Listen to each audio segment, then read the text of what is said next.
in QPR, which is sweet and fitting for Kevin. I can't think of a more appropriate. A bit of an attack there going on. No, just ignore. We're all gathered to say goodbye to Kevin. There are some very old friends here. There's one friend who knows him from 1987. Do I have anybody that knows him from before 1987? Okay, Sarah Gibson wins. That have known and worked with you all over the world. In the full set of stands, from the Soviet Union to Africa, and even to Belfast. Belfast, recently, Belfast. Kevin likes Belfast. Just before you left it. So we thought we would do a little farewell speech first from Jamie, and then Kevin has the right of reply.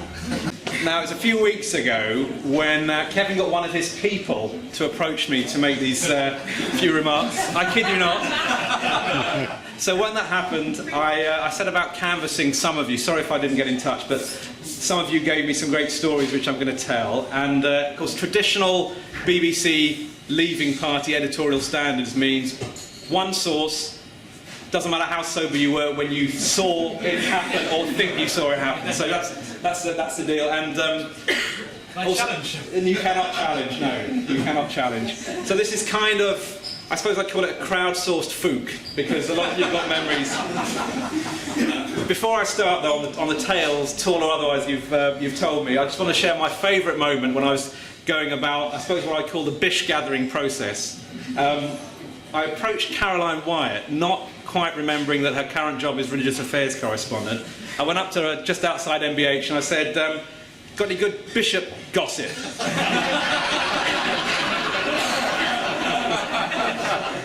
And she looked at me and, as if to say, actually I do, but it's Lambeth Palace rules, so I'm not going to tell you anything. So if you hear some good stories or see them on air, I think we could expect it. And without missing a beat, the next thing she said, of course, was, with a name like that, he should have been religious affairs producer, which I think is probably one of the few ones he hasn't done. Of course, Kev's done lots of different roles, we all know that. It's going to be pretty hard to encapsulate his globe-trotting career, so thanks to everyone who's contributed. But the story does start where mine and Sarah's and quite a few others started, not Bob's, others started in Moscow.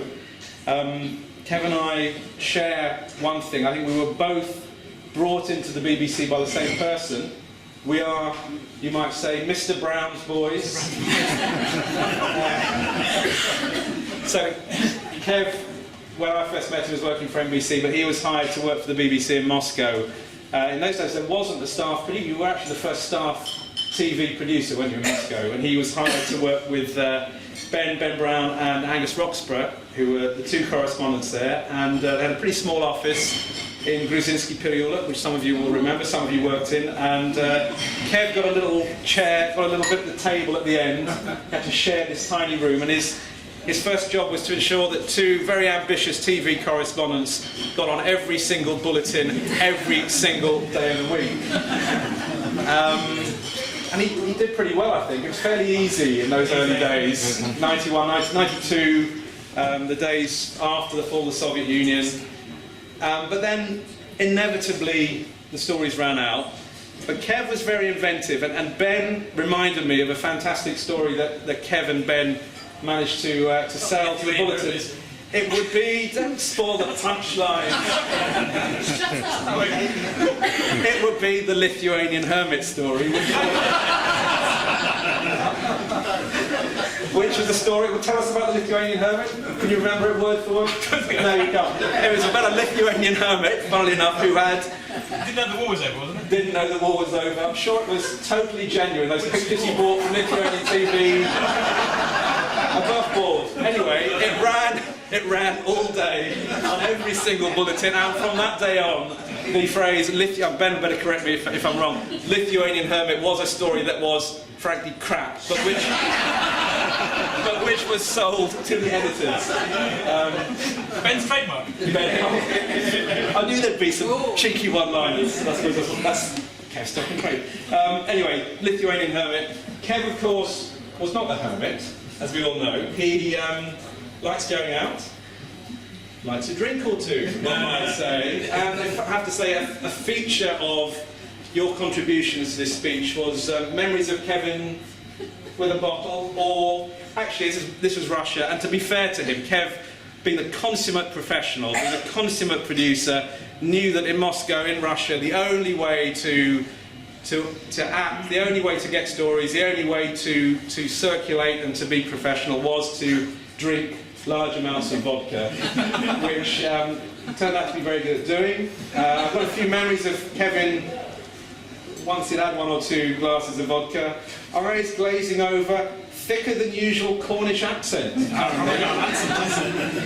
And someone, I might mention him, who said this, said, seemed to remember Kevin's tongue ending up down unsuspecting young ladies' throats. I don't know who said that. Now, if I was to do one of those word clouds for the emails I got about this, there would be 2 words that would come out top. They were knife and stabbing. Because everyone who was in Moscow seems to recall what happened one day when Kevin was at Bob's, actually. It was at one of Bob's infamous, well, what Bob described as famous curry barbecue balcony parties. So it's fairly... Because those who were lucky enough to go to them will know that the food was always very copious on the 20th floor. Kev went home. You remember all this? Mm-hmm. No, you don't remember anything, do you? He had too much to drink. He got close to his home and was sat upon. And actually, a knife. I tried to fight back. You tried to fight back, yeah, you were a contender at that point. You tried to fight back, but you didn't. And after that, you never drank again? No. Anyway. Until the next evening, actually. Until this evening. Bob Shaw's has said if you're very nice to Kev, he'll show you his scar afterwards. Well, luckily, Duncan and Wendy were living next door. Well, exactly. There are plenty of people who remember that very well. You had to ring me to remember that they were living upstairs. It's all coming out now. It's all coming out now. I'm happy to give the floor. Chris Kramer, who was head of newsroom, I think, at the time, heard about it, obviously, and was quite alarmed. I was due to fly home the next day to surprise my parents because my niece was about to be born. And I hadn't told them I was coming home. Chris Kramer phoned up my mother and said, I'm really sorry to hear about Kevin being stabbed in Moscow. She had no idea. So there you go, the humanity of it all. Now, Kev sometimes went to quite sort of grand lengths, very grand lengths in this case, to have an extra pint or 2. In fact, it was during the Queen's visit to Russia, no less, in 1994.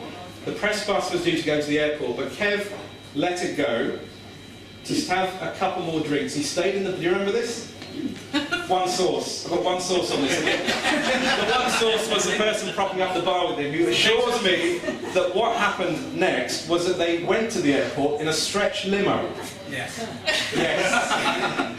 The source is indeed James Rogers, who is here somewhere. Not quite sure how he wangled that. It's true. Yeah. You only need one source if it's a correspondent. Exactly.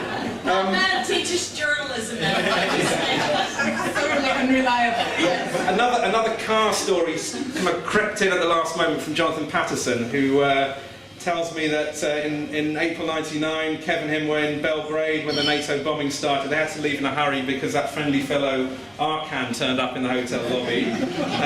Only John Simpson stayed behind. Is John here?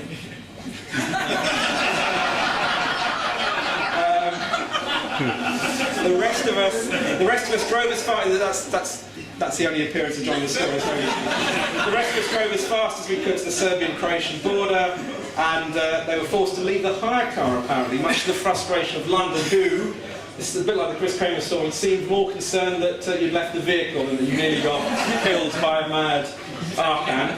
And the sweet irony of news and the news cycle on Kevin's last desk shift. Fergal got sent to the very same border 16 years later, and Jonathan Patterson reports he didn't find the car, and Kev, you're going to have to cough up for it.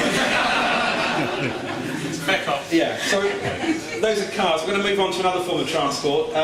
David Schuckman, who sadly can't be here, it's his daughter's 21st birthday, but David and Kev worked together for many years. And David was particularly impressed that when they were filming Boscastle after the floods, Kev managed to hire not one, but 2 helicopters for their film. I'm trying to work out how. Do you have 2 cameras? We needed a helicopter to film the helicopter. Helicopters, obvious.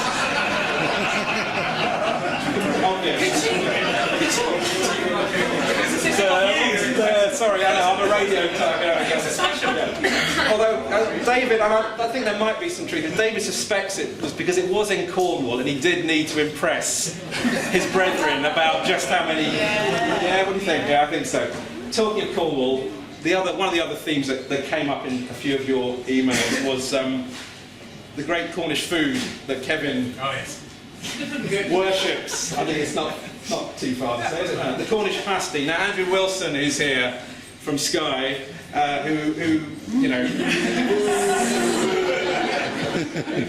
Please, he could be an honorary BBC. You know, Kev's virtually part of the Wilson family, and as Andrew points out, one thing Kevin's very, very not happy about: bad crimping on Cornish pasties. So if there's any, if you ever serve Kevin a Cornish pasty and the crimping's not, well, what's perfect crimping? On the side, not on the top. Side, not the top. Top's devilish. And actually, Shooker's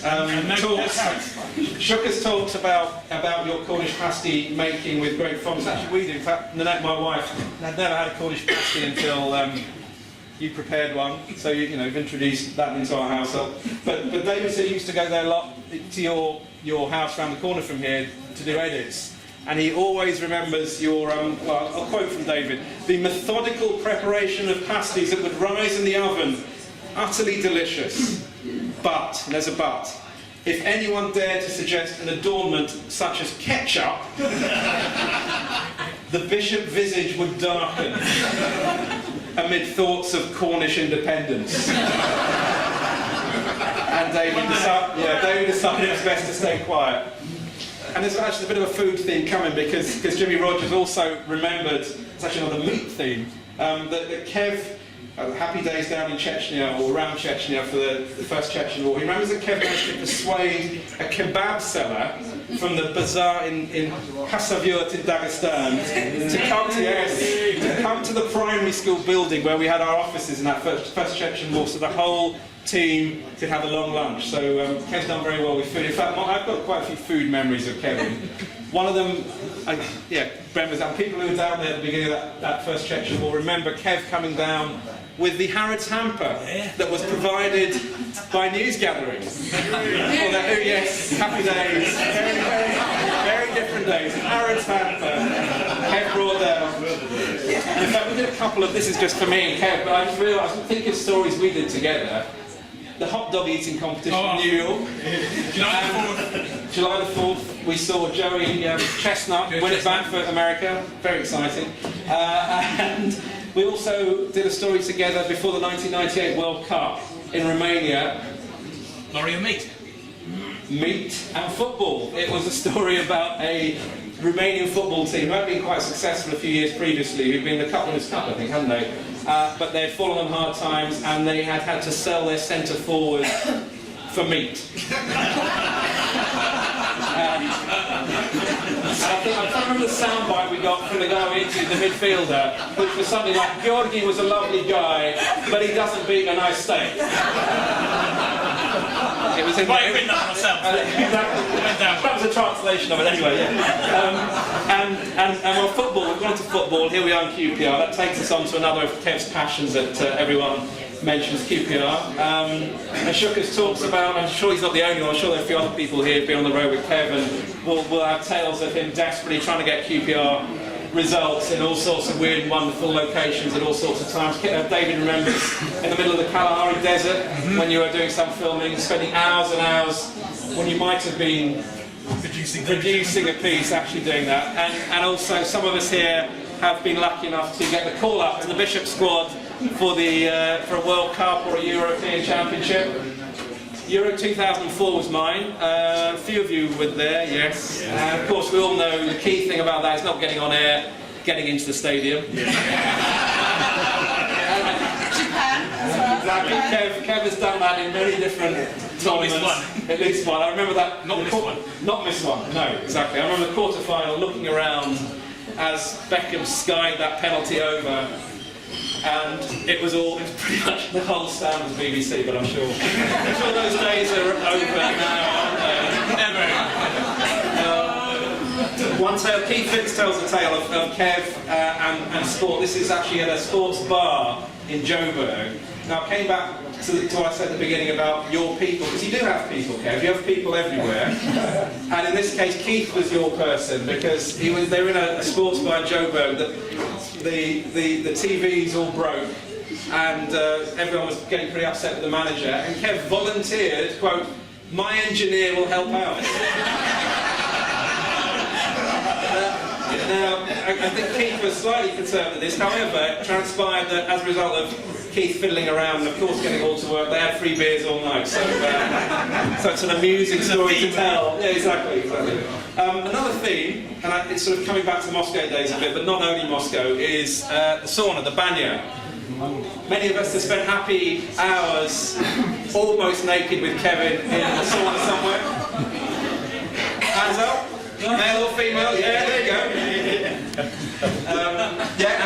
Andrew talks about the banya in Moscow, the Sandanovsky. He said lots of happy times, nursing hangovers. Although it wasn't such a refuge apparently from the outside world, because Andrew remembers a Georgian gangster getting killed by a single-shot sniper on the roof opposite the day before they went there. So happy. He was cheap. Yeah, exactly. Happy days. Someone else who can't be here mentioned a sauna randomly. Martin Lernout said, "Whatever you do, don't mention a sauna moment with big local Swedish blokes beating each other with birch twigs and drinking beer overlooking the city of Kiruna." Is that real or is that just Martin?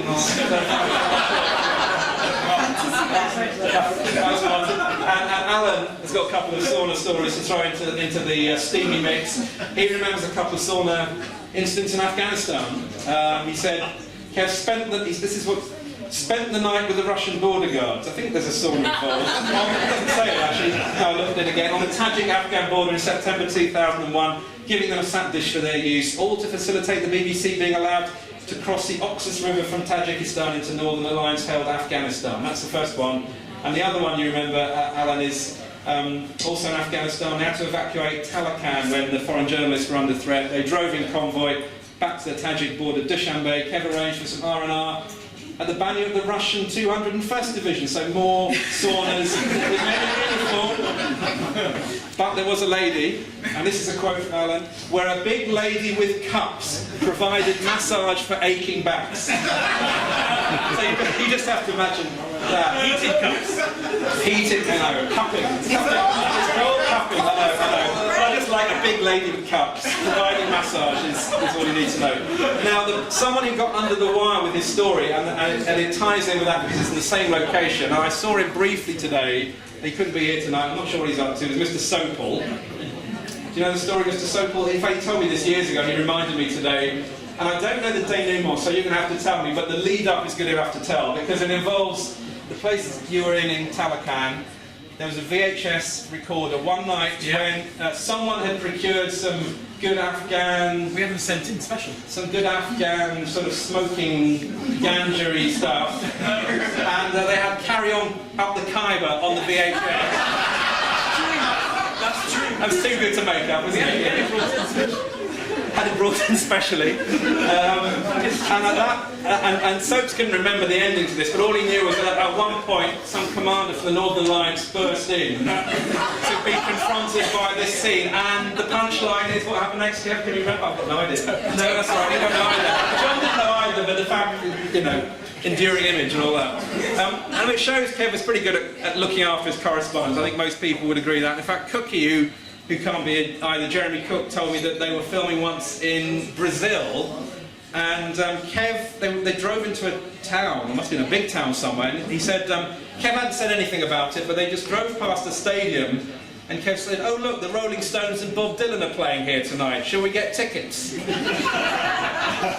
we were in the same hotel. Had you planned? You haven't planned it? No. And the record doesn't show whether you claimed it on expenses? No. So I'll say it doesn't show. It doesn't show. The record doesn't show. And Andrew Wilson points out that Kevin particularly enjoyed, and I'm sure Andrew Harding as well, would particularly enjoyed organising the Portaloos for the Nelson Mandela funeral. Yeah. So again, always got his folks at heart.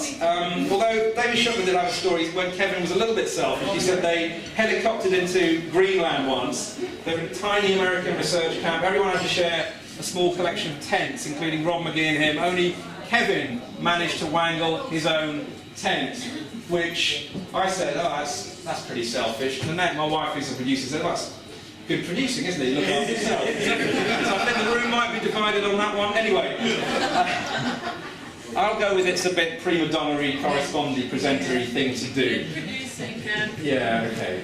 Now, this brings us to this thing that's queued up. Now, the trouble with producers and leaving parties is they haven't really got that much of them in front of the camera, so that's been a little bit of a problem with this one. But there is a little bit of Kevin in front of the camera. It's on this, Andrew's on it as well, and it's a little sign of, you know, Kevin the broadcaster. There's some other broadcasters you might recognise, so I'm just going to play a little bit of that for you all.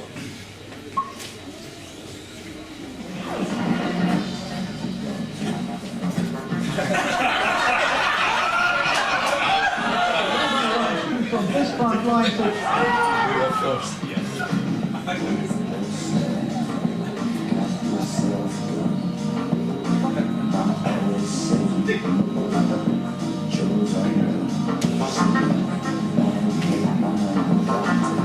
Winter is closing in. The town used to be heavily bombarded by the Taliban.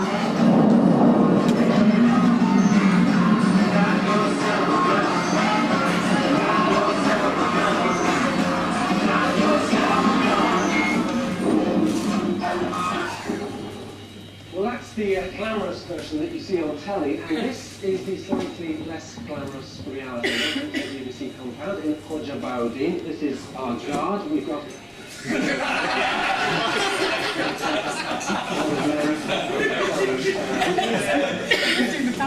This is the women's sleeping area. Boots off, trying to keep the dust out. Here it is, luxury. That's my bed down there. Not. And Kevin, more people on their way, I understand. Yeah, we've got a new crowd arriving over the weekend. So, somebody here. Probably. Somebody here. We got really crowded, someone down the middle. We don't like women and men sharing together, so we've got a separate room just next door for the women in the group, and there's going to be at least 2 more coming over the weekend. So it can get a bit tight in here. Still, it's all over the tent. Great. So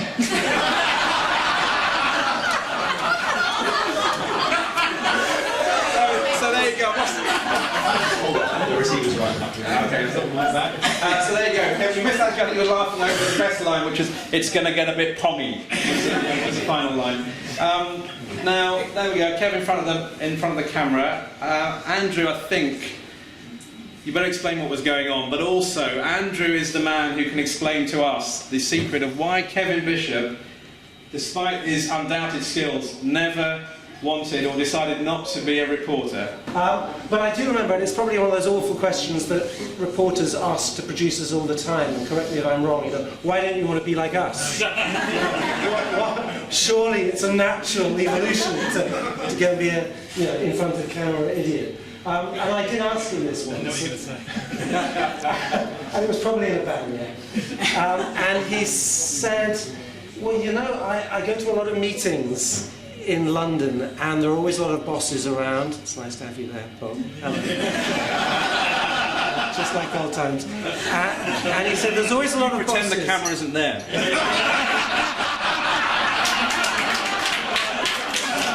I was Andrew's producing one. And he should have stayed it.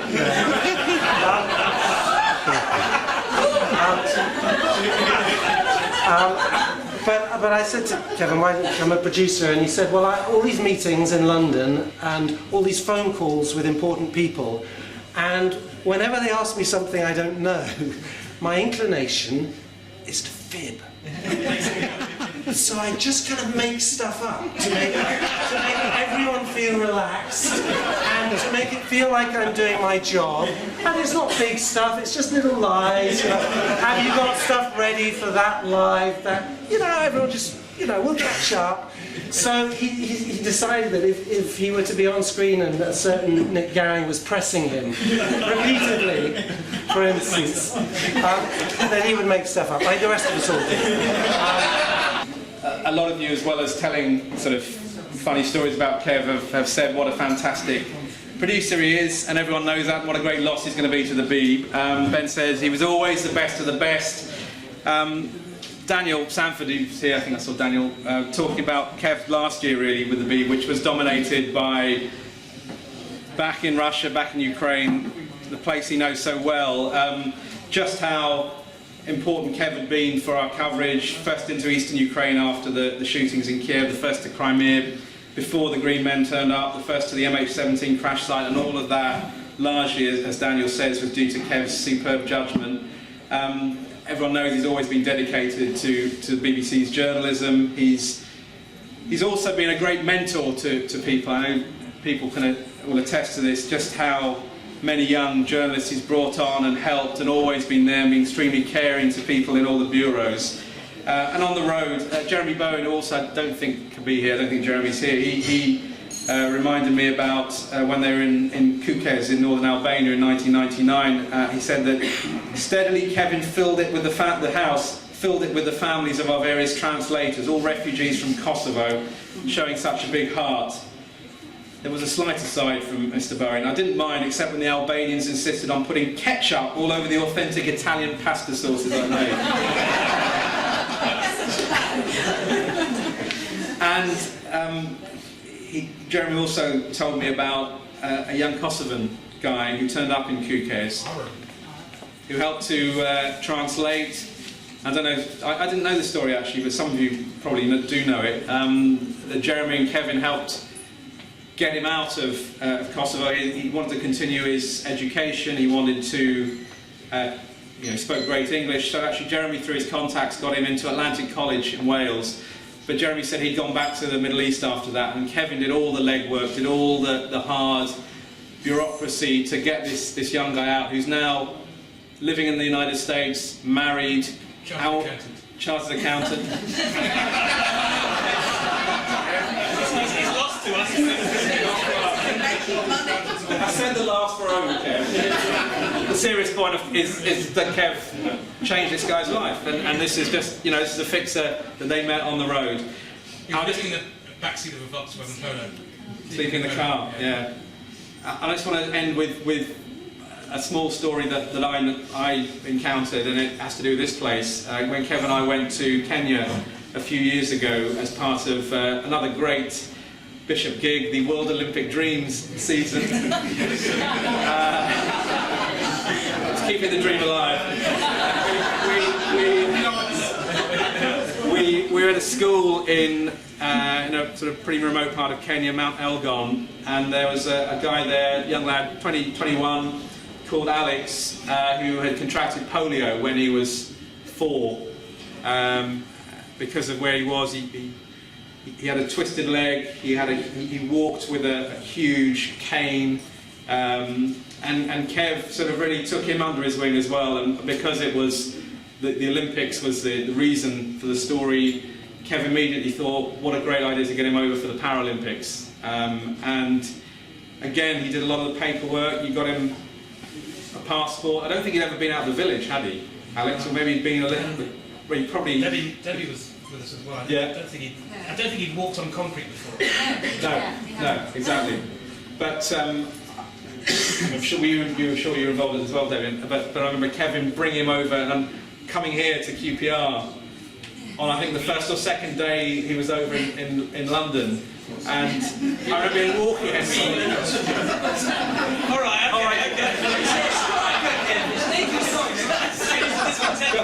keep it going. I remember we were walking into the match. I can't remember who they played. They did win that day, didn't they? Yeah, it was a League Cup. Yeah, it was a League Cup. It was Capital One Cup. And he was sort of looking around, he was sort of wide-eyed, looking everywhere. Took to Nando's as well. Took him to Nando's. Took him to Nando's. That was a big treat. And we said, I think one of us sort of said to him, well, Alex, you know, you've never seen crowds like this before. He said, no, I'm just looking at, I've never seen a horse before. The mounted police, that was. And then, of course, when we came in, Kevin got him the best seat, got him a shirt, got him to come out and meet some of the players half-time on the pitch, and then the great sign, you know, welcome to QPR, welcome to London, Alex, for this guy. It was, yeah. And that's kind of the measure of Kev's. Kevin, when I've worked with Kevin in lots of different places, Kevin always looks after the team and the people. He looks after the producers himself, as with his tent. He looks after everybody else in our team, but he looks after the drivers and the fixers and the woman who makes the food that feeds the team, and Masha Headscarf in the Moscow Bureau. He wants to wear a back. Name check for Masha Headscarf. Kevin genuinely cares about who we're working with. And at this time, when it's very easy for all of us to say, when the walls are closing in and the cuts are coming and people are leaving and things are getting much, much more difficult at work and lots of us don't know what's coming next, it's very easy to say that they don't care, nobody cares, it doesn't care, they don't understand. And Kevin is one of those people that does care and he does understand. And I wanted to reassure you, Kevin, that there are plenty of other people that do care and do understand and who recognise what you have done.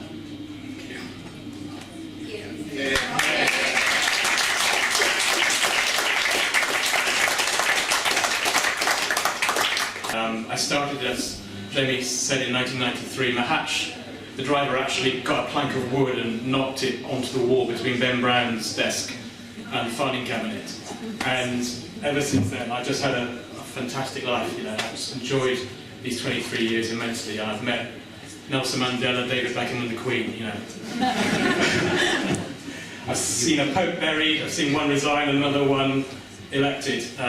Almost got it wrong. We're live on the 6th, and Alan Little standing there with his back to the smoke, and I'm having to sort of tell him what's going on behind him, and he's going, "It's black. It's black. It's not black anymore." It might be white, Alan. I've annoyed Boris Yeltsin by getting his name wrong. As Jamie will understand, in Russia it's very important to get the second part of the name right, and I managed to get it wrong and he refused to speak to me. I've disappointed a whole school in Marseille in one afternoon by turning up when they thought they were going to get lectured by Chris Waddle, one of the greats of Marseille football. And I turned up, and this crowd of small faces looking at me thinking, what the hell is he? As Jamie said, we've just seen, I've renovated a farmhouse in Afghanistan, I've laid on a Christmas disco in Chechnya, and I've organised Eurovision and Champions League parties in Kosovo. So doing that kind of thing is, as you guys said, I think it's a part of the job that I really enjoyed and something that I feel quite proud of, that it's not just about the news, it's about making people feel, you know, it's fun to do the job. I'm just reading a list of things here. I wrote this speech actually on Wednesday night. I was in Paris, and my flight back from Paris was delayed by 2 hours, which is a You just sent me a text saying you had a dream that my speech would go on too long. I did actually. Exactly. It's still half time. I've had Henry Kissinger read me the football scores, which was fantastic. He did the intonation, did the Leeds 3, Liverpool 5. We actually discussed QPR, and he was very knowledgeable about QPR, and he took his earpiece out. I was waiting for a two-way for the Andy Moore program. He took his headphone out at one point and started talking about Stuart Houston and his chances of promotion that season. I got a phone call, and it was the Andrew Marr program saying, "Could you put Kissinger back on air, please?"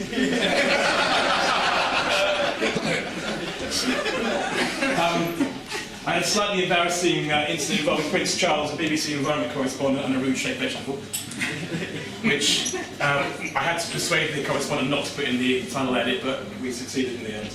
And Andrew and Johnny invited me back to her place, which was quite nice. Didn't actually go, but yeah.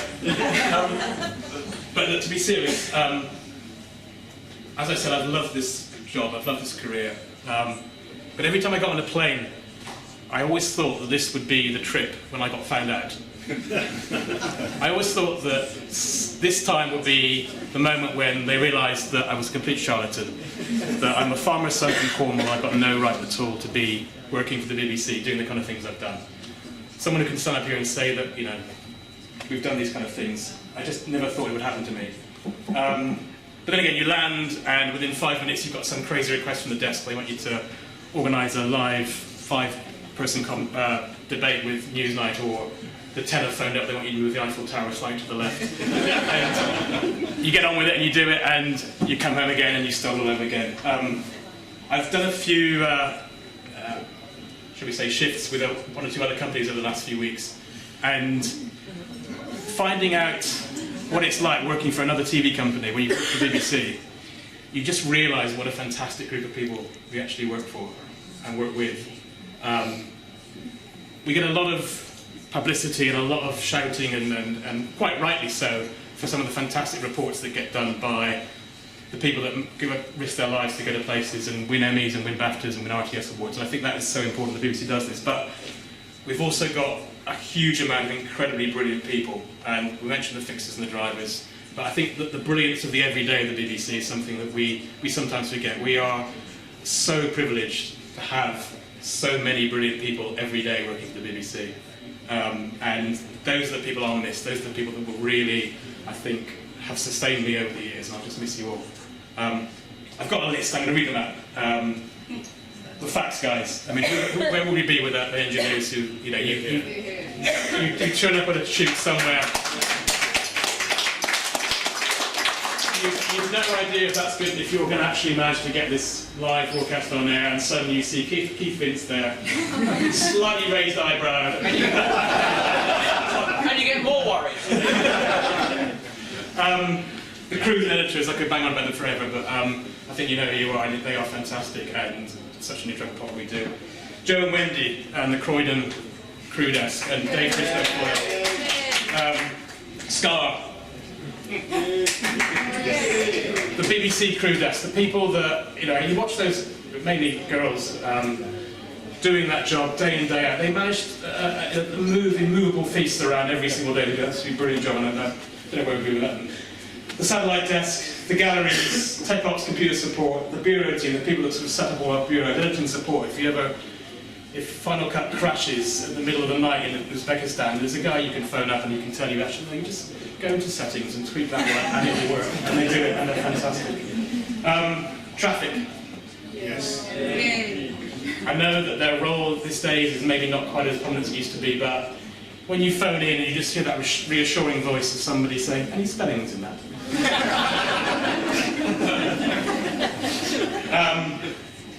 The safety people, Sheila on visas, and of course, last but not least, Paul Berry. So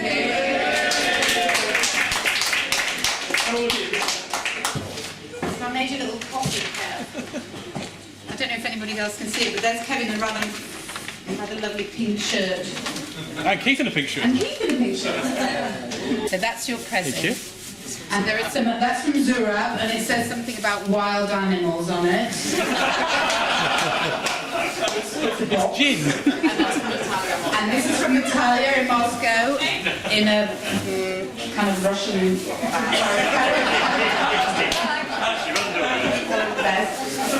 So those are your presents. And the only thing I wanted to say, Kev, and we have one last present from Mr. Dave Skerry.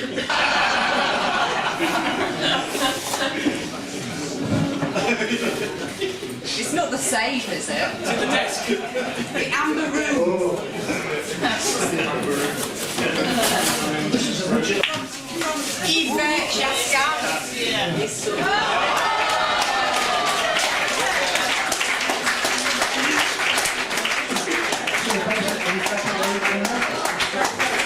Oh, brilliant.